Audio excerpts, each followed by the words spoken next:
Hey, good morning, Afrika Bambaataa. How you doing this morning? Peace. Peace. Everything's good. Okay, great. Ready to go? Yes, All sir. right. So hip hop is celebrating its 40th birthday, and Zulu is celebrating its 41st birthday. Um, that obviously is the purpose of the event that's going to be held coming up here this weekend.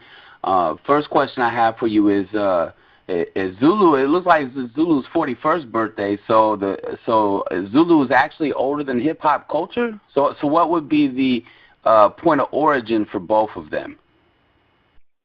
Well, Universal Zulu Nation is older than the name itself of hip hop culture. We was doing this for many years before they had a name.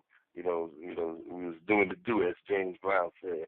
And so, if you want to, start adding from when we was doing the do, then of course, when we made it a culture, it would be older. But since the Zulu Nation predated that name, yes, it's older under that name of hip hop as a culture. Okay. So a lot of remember, hip hop has always been here with different forms of rap that was going through the different ages of time. From Cab Calloway to the Hottie Hottie Ho to Ellis Fitzgerald with the scat rap to the dozens that we used to play in the streets to the nursery rhymes and to Muhammad Ali and Dolomite and Blowfly and Millie Jackson and Shirley Ellis with the Name Game, the Clapper song, all the way up to Picnic Markham, Here Comes the Judge, to the style that we use today, or what he used back then when he did that record, Here Comes the Judge. Okay, so don't forget about the last poets and Gil Scott Heron and all those kind of people too. Rest in peace. And if were there any radio personalities back in New York in the 60s and 70s that you guys were listening to who inspired and influenced the first generation of DJs in the hip hop culture? Well, definitely got to give it up to Gary Berry with the GBE experience, who was on WWRL as well as WLIB. And then you got also the other great Frankie Crocker, and you got cousin Brucey that was WABC, and you had Hal Davis, who also used to do the big Palisade amusement park events outside that he was doing. You got Jocko, they used to be down south. They did a whole lot of things. So, there's a lot of radio personality jocks who also kept it real with the soul and the R&B and the funk. But Hank Span too, right? Oh, Hank Span. I mean, the list could go on.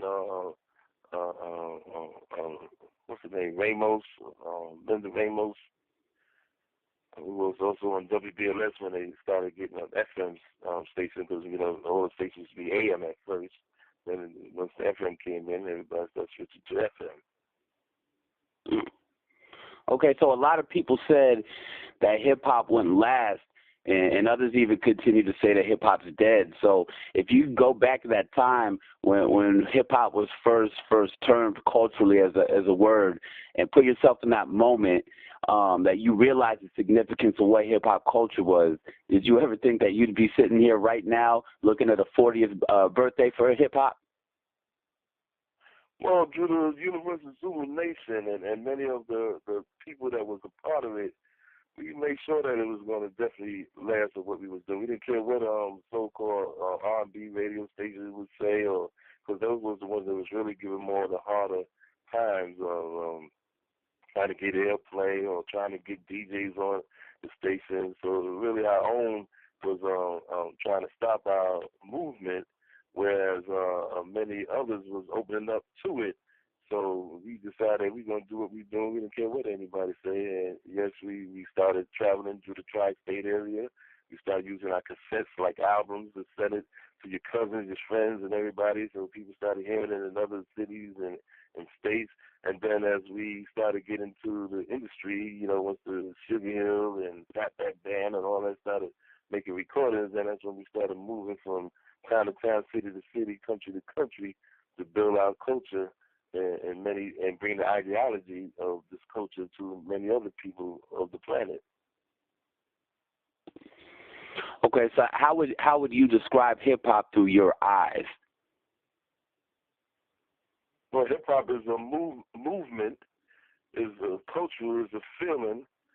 Most people, when they hear the word hip hop, they automatically think of the rapper, but they forget about the DJs, the MCs, the aerosol graffiti writers, the b-boys, the b-girls, and that fifth element that holds it all together, which is really like the first, is the knowledge. Because without the knowledge, you won't be able to b-boy, you won't be able to MC or hold your breath or know when to let them lyrics out. You wouldn't be able to DJ, knowing to be on the cue and everything, because you like mess your fingers up and get cramps and all types of stuff. So the knowledge is very important. Okay. Now, I truly believe in order to have fundamental strength in a culture, that a solid and commonly agreed upon origin has to be established. And if you go look out on Wikipedia, there's a lot of conflicting controversies, especially with histories and origins to hip hop. And there's a story that needs to be cleared up, and it seems like there's contradicting elements in those stories, which are stating that different people coined the term hip hop. So, what's your stance on the origin of the term hip hop, and what was the contributing angle of those in which are being accredited, such as Cowboy Wiggins, and then the angle that's being accredited to Lovebug Starsky? Well, both of them is both an equal share. Cowboy has the word when he was using it, his cliches of rap, hip hop, and so was Lovebug Starsky. So they both really from the same family. A lot of us come from the black space. So myself, Disco King Mario, Lovebug Starsky, Cowboy was mixed with us from way back then. But we give credit with them that's using the words, but when it came to name the culture, it comes to myself and the Universal Zulu Nation that we took from their cliche that he was doing in the raps. When they came to ask for what we call it, we could have said, this is the boy line, this is the go off, this is the get down, this is hippity bebop. So when I said, I took from them, I said, we call this hip hop because it's hip. It makes you move something because it's happening now, and then you got to hop to it, so you got to groove and dance to what we going down with the beats and the groove.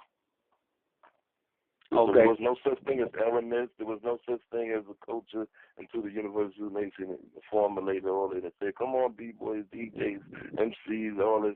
This is a culture. We call them this hip-hop, and these are elements called hip-hop. Because if you look back on all history of that, you don't see nobody ever talk about no elements, and this was a culture until you get to the foundation of the Universal Zulu Nation. Okay, so the elements were there, but then they weren't. They weren't. And Wikipedia, before Wikipedia, people shouldn't trust on Wikipedia because anybody can write anything, change up, switch up, put other stuff up on Wikipedia. Wikipedia is just a people's encyclopedia that anybody can add on to or take away from, and that's why it's so much controversy. So it definitely needs to be more research because it's like a tree with different roots and branches. You got your architectures of hip hop, and from them the branches from the roots leads out to many different stories that led up to hip hop. Even before the hip hop, you had your disco era, you had your R&B DJs, and before that you had your soul bands and everything that used to come to the community. So it's a big, diverse history. Okay. So as far as the elements go, the elements were here. So for example, I know I just did the 4th annual OG barbecue out here in Oakland, and their brothers like Boogaloo Worm and OG Boogaloo Dan and Boogaloo Dana and John Murphy and a lot of these folks, they were dancing back in the 60s and early 70s before breakdancing and b-boying, but also we know that that's contributed to the b-boy culture. So the elements, the predecessors were here, but when was it that the elements of hip-hop were established officially within hip-hop culture via the Zulu Nation? That was in 1974 when we decided to build it all up as a culture. So you had everybody dance. You could go from people doing their thing from Soul Train. You could go to the Demon Mines that was over there in San Francisco, and like you say, what you had over there in Oakland, and then what we we had on the East Coast. It's just black people in general have soul, and we was just, we could be far from Africa. We are the indigenous of this whole continent called America, so we still had the soul of Africa and wherever else we was at all over the planet in us. So anywhere we was at, we always creating and making things happen. So when we decided to call on the East Coast and pull it all together under a cultural movement, that's when the whole thing of hip-hop started moving north. Okay. So what was it? Where did the element idea come from? How did that get infused into the culture? That had to also have been brought from somewhere, since hip hop is kind of an amalgamation of different things that come together to form the culture.